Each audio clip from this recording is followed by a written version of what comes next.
ভাই বোনেরা, আজকের ভিডিওটা শুরু করলাম রান্নাঘর থেকে। সে দেখতেই পাচ্ছেন এখানে ডাল বসাই দিলাম। এটা হলো দেশি মুসুর ডাল। আমরা তো আমাদের কেনা ডাল না, এটা আমার রেশনের ডাল।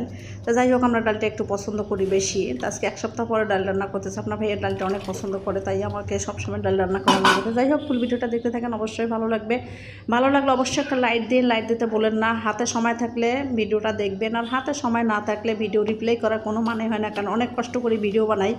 মনে করেন না বলে ভিডিও একটা করলাম আর ছাড়লাম, কিন্তু তার একটা ভিডিও করতে অনেক এরফান লাগে। যারা ব্লগার করে বা যারা ব্লগ ছাড়ে তারা সেটা বোঝে, যারা ভিডিও করে ভিডিও ছাড়ে সেটা তারাই বোঝে, অন্য কেউ বুঝবে না। তো যাই হোক, অনেক কথা বলে ফেলেন, যে কথা সেই কাজে আসি। আসলে অনেক মানুষে বলে কি বাসা বাড়িতে কোনো কাজ নাই। আরে ভাই বোনেরা, বাসা বাড়িতে যারা অলসতা মহিলা, অলসতা টাইপের, তারাই বলে কি বাসা বাড়িতে কোনো কাজ নাই। আমরা কাজ করতে করতে সকালবেলা যে নাস্তাটা খাবো এও সময়টা পাই না, দুপুরের ভাতটা আমরা 3টে বাজে খাই।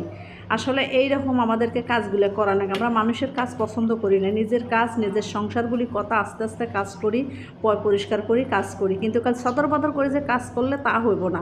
অনেক জনে আছে এরকম, বলে কি কাজ নাই কাজ নাই। তাদের ঘরে যায় দেখো দুনিয়ার ময়লার আবর্জনা, সেইগুলো ঘরে কি হয় না জানেন? আজরাইল ফেরেশতা কাছায় না, কারণ সেগুলো ঘরেতে রোগ জীবাণু শেষ হয় না। প্রতিটা দিনে একজন না একজন রোগ জীবাণু হয়, এটা বাস্তবকারিকতা। ডেঙ্গু মশা আসে, মাছি মশার কোনো অভাব থাকে না, এটাই হলো বাস্তবকারিকতা।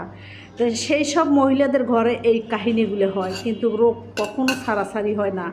হয়তো আপনারা বুঝতেই পারছেন। তো যাই হোক, পরিষ্কার হলে ইমানের রঙ্গস। আমরা সবসময় সামাজিক ভিডিও করি বা সামাজিক ভিডিও ছাড়ি, আমরা সাংসারিক ভিডিও দেখাই।